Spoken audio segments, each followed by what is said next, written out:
Hello, everybody. Uh, just saying this.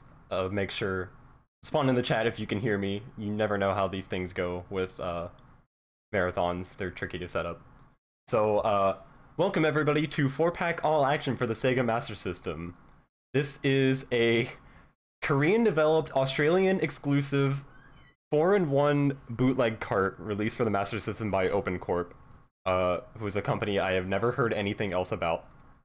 And all of these are just bootleg titles of other games, but Twin Mouse is an actually original game. It is the only original game on this entire cartridge. And it sure is something. As you can see, it's quite a beautiful game. So this game is just like a very simple platformer, but it's actually an extremely technical run, which surprised me after I got it in Kuso Grande and played it and started to speedrun it afterwards. So we're just gonna go ahead and start on the run from the title screen. This game has 8 stages, complete with wonderful music and beautiful sound effects that crunch. Just I don't even understand the sound. It's like it's crushing the CPU or something. So yes, it's just a very simple platformer. Run, jump. Hopefully don't do that. There is a more consistent strategy to do that, but it is significantly harder, so I skipped it for marathons. And at the end of each stage, there's a bear dude, I think. There's a boss on each stage, they're mostly all bears. They drop a key, you have to grab the key to go in the door and beat the stage.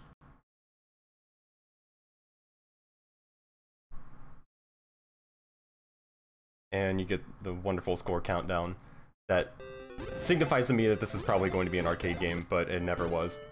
So the title of this game, as you saw, was Twin Mouse. So you might be wondering when the twin part comes in. Whenever you hit those orbs, you see that there is a little key thing. There are 2 mice that you can play in this game. There's a boy and a girl. We're playing as the boy right now.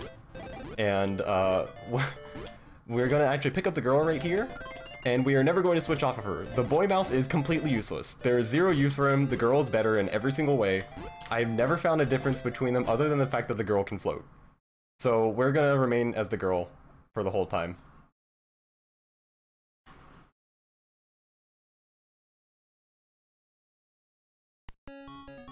Let's see.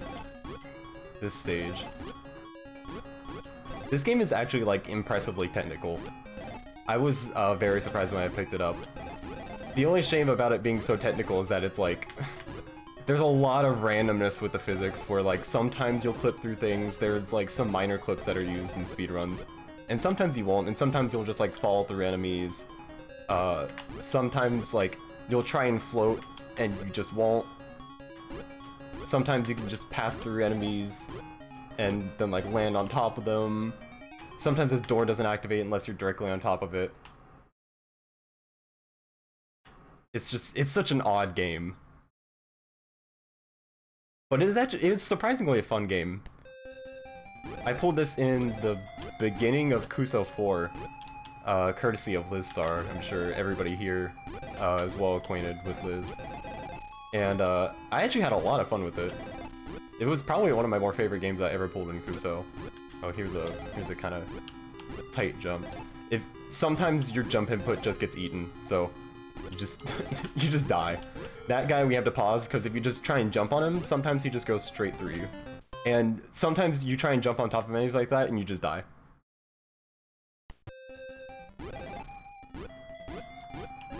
But like, trying to actually get a deathless run in this game is so hard, because it's just so random at times. That strategy where you go under like that is actually a fairly new strategy. It was found like before my last PB, and it saves a ton of time actually, because there's also another part of that strategy where the boss lines up in a perfect way to allow you to do another strat. Okay, I didn't get it like time, I just clipped straight through. So normally the boss would walk from left to right and you'd kill him right around here, and you use the bounce on top of him to bounce on top of this platform and grab the key early. I'm actually gonna wait, because if you accidentally float right there, it can be a little tricky. Yeah, the hitboxes in this game don't make any sense. The physics in this game don't make any sense. You do not understand them unless you play this game. They're horrible. Like, you just slide everywhere, like, jumps have inconsistent height, they just... You're gonna see the amazing clipping in this level if I can do this right. It's a pretty tight jump off of this. But you just clip straight through that. It saves like 0.2 seconds or something. This is a game of very small optimizations everywhere.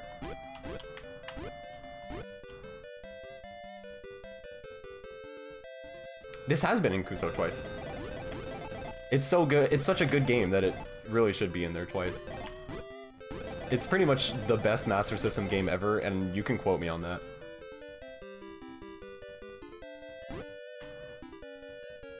This is the type of game that Sega was gunning for when they wanted to show the superiority of the Master System over the NES.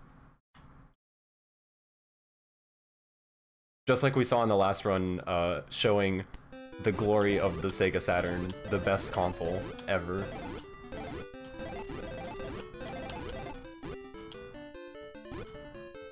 This is another stage where you can just randomly die if the physics decide to play very mean.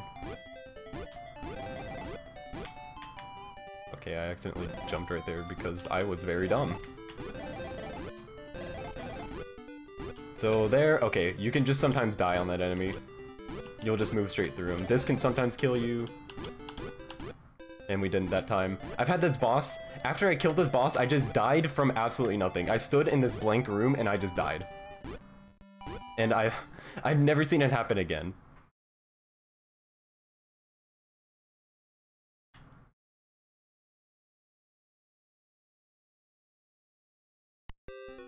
No, I did not say the Playdia was the best console ever. I said the Sega Saturn because it's the correct answer. So this stage is really tricky because if you thought this game controlled bad earlier, the water makes it basically uncontrollable. You can't go. But this stage illustrates why we play as a girl most of the time, other than the fact that she's better, is that her float actually allows for a lot of random time saves here and there. Like this actually saves quite a bit of time. And we get our first other boss of this game. This random red dog. I have no idea who he is. I have no idea why he's in this game. Oh nice, I actually got that key grab. You can grab that key on the way down and it's very tight and I don't understand how it works. Also, yes, invisible platforms that you have to move through. I have no idea why that red dog is there. I believe we're on the we're on the last stage now, which introduces a new enemy, monkeys. This is the only stage that they're in. I'm gonna play it a little safe on this stage because I have died on this stage more times than I can count at the very end, and it's very mean. I've also choked away a lot of PBs at the very end because, as you can see all the water on the bottom, the end of the stage is like basically completely underwater, which is not very fun.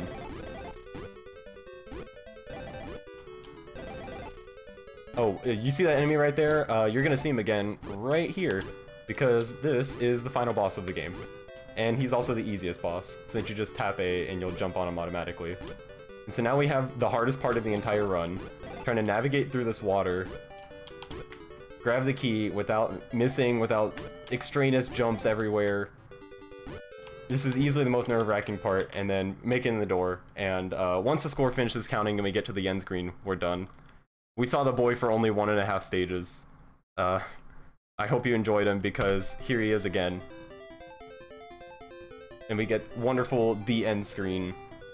They walk together, and I'm not sure what the story of this game was with them. I'm not sure why they have hearts between them. Okay, I pressed control. That's weird. I'm not sure what's going on here. I don't think there's any story here. I'm not sure. That was Twin Mouse.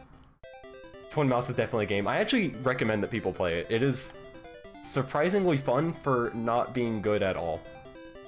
I don't recommend playing any other game on 4-pack all action though. So yeah, that was Twin Mouse. That was actually a pretty okay run besides that one death. Oh, this was 1993, it wasn't 94. Yeah, it's the best year for the Master System. Definitely all those hot games coming out in 1993. So I'd like to thank everybody at Big Bad Game Fun for letting me run this game. And Listar and Brasentia. Listar for giving me this game in Kuso, and Brasentia, of course, for hosting Kuso. Brasentia, really cool guy. But I think that's it for me on Big Bad Gameathon. I hope you enjoyed this game, and I'm gonna kick it back to setup as we get ready for our next game.